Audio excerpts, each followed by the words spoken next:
In this tutorial, we will expand on the use of the Spring JDBC DAO support class for accessing and manipulating data in a database. We will now actually implement part of our relational object graph between charity and category, and we will also introduce a Spring service layer and Spring transactions. Essentially, we'll be redoing our JDBC 8 tutorial and using the JDBC DAO support class, which provides us with access to the Spring JDBC template, and the Spring JDBC template in turn provides us with database access and connection management that will reduce the overhead of what is known as boilerplate code.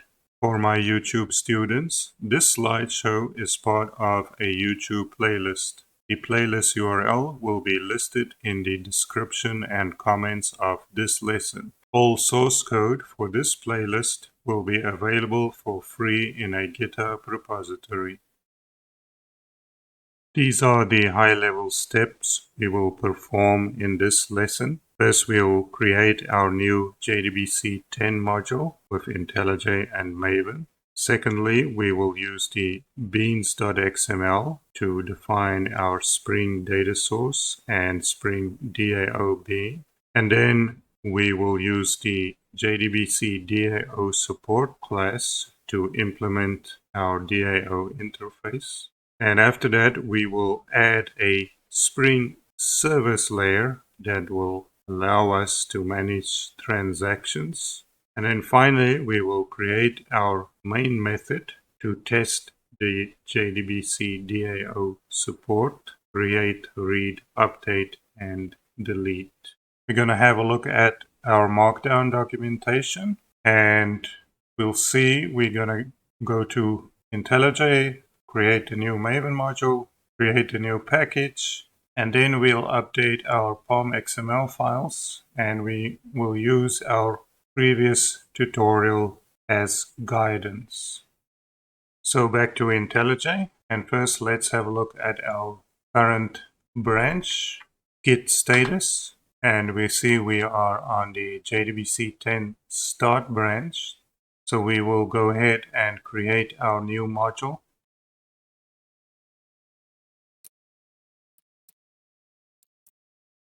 Select Finish.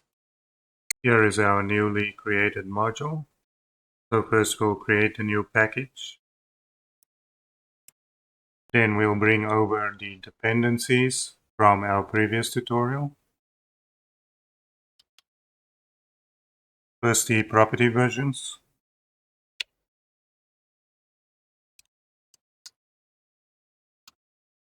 Then all the Spring dependencies and the MariaDB client dependencies. Now let's have a look at our parent POM.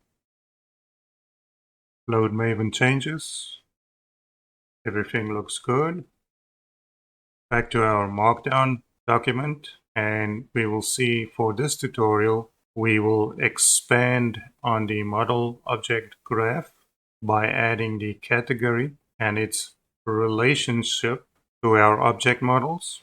We will once again be using JDBC DAO support to get access to the template, and we'll be using the template and the Spring Transaction Manager, and we will expand on create, read, update, and delete.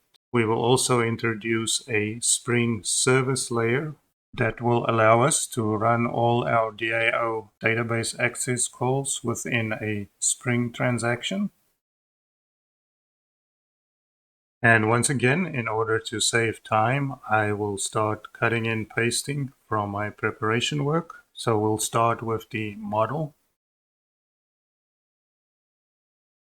And we see the model now contains the charity category, and we've got an expanded constructor. Now I will paste in the DAO layer.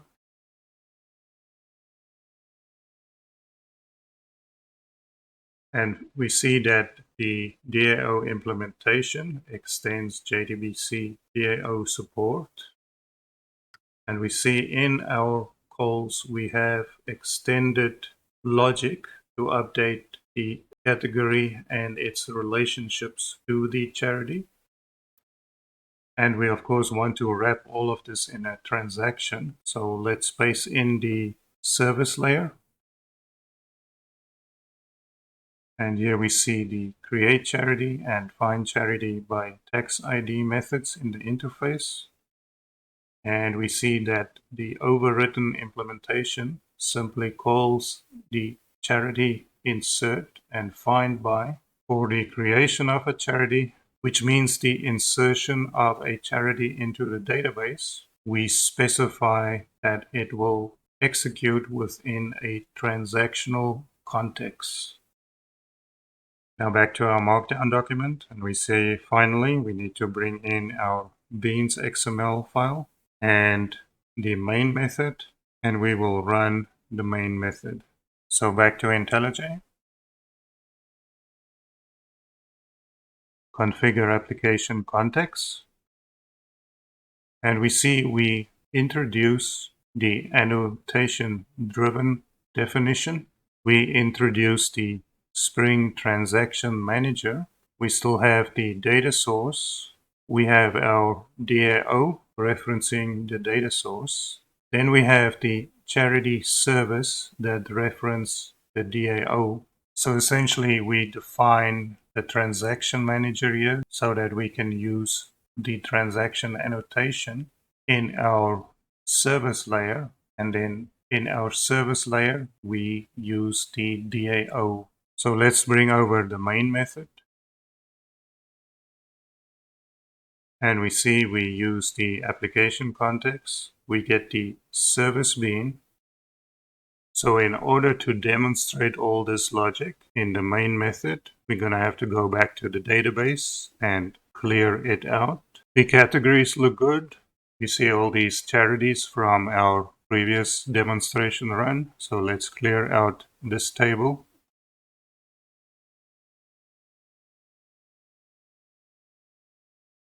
And it's been successfully cleared out. There are no charity category relationship table entries. And at this stage, we are not using the program and program relationship. So let's have a look at our charity service create charity. This is our interface. Going to implementations, this is our transactional insert. And this is our transactional implementation insert. We get a JDBC template. We pass in the SQL insert charity, and we run update on a prepared statement where we return the generated keys, and we pass in all the charity values. The key holder contains the returned index keys. Then we call charity category update with the charity, the key holder, and the number of rows inserted. And the reason we use number of rows is that we only update when there has been a successful insertion. So first we get the charity category. We run find category for charity, which is another JDBC template call where we use the SQL of getting the category by category name, and we use the charity row mapper and we pass in the category name. So going back to charity category update, if we found a category, we update it. And if we haven't found a category, we insert it. So looking at insert category, here we have the insert category SQL, and we pass in a prepared statement, and we return the key holder int value. And the key holder int value will give us back the category ID that we've just inserted. Now, if we did not find the category, we get the category ID from the category itself. We check if there is a relationship row between the charity and the category, and we get the category ID. And if there is a relationship row, we update it. And if we did not find one, we insert a new charity category relationship row. And everything is, of course, handled by JDBC templates. And thanks to the Spring transactional context. All of this logic happens within a transactional context. So now let's go back and run our main method. Now for this tutorial, we will just look at this bottom uncommented code section. We will leave it as a self-exercise for our students to work through the different commented out sections.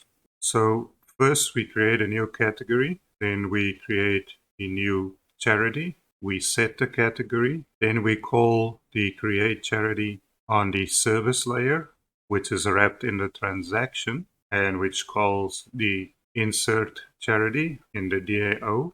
And as we have discussed, inserts the new charity into the database and either updates or insert a new category, and then also inserts a category charity relationship table entry. Then after we've done that, we will run the find by charity tax ID with the tax ID of the charity that we've just inserted, and we will print out. So let's run our main method.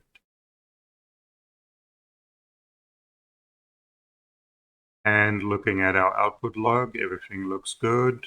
New charity created, inserted into the database, new ID generated, and we managed to return it from the database. Let's have a look at our database entries. Here is our charity. Let's look at our charity category relationship table. Here we see the charity category relationship table with the category ID. And looking at our category, we have an existing category. So that means we did not create a new category and inserted it. That we leave as a self-exercise. And this looks good. It means we've got successful demonstration run of our main method.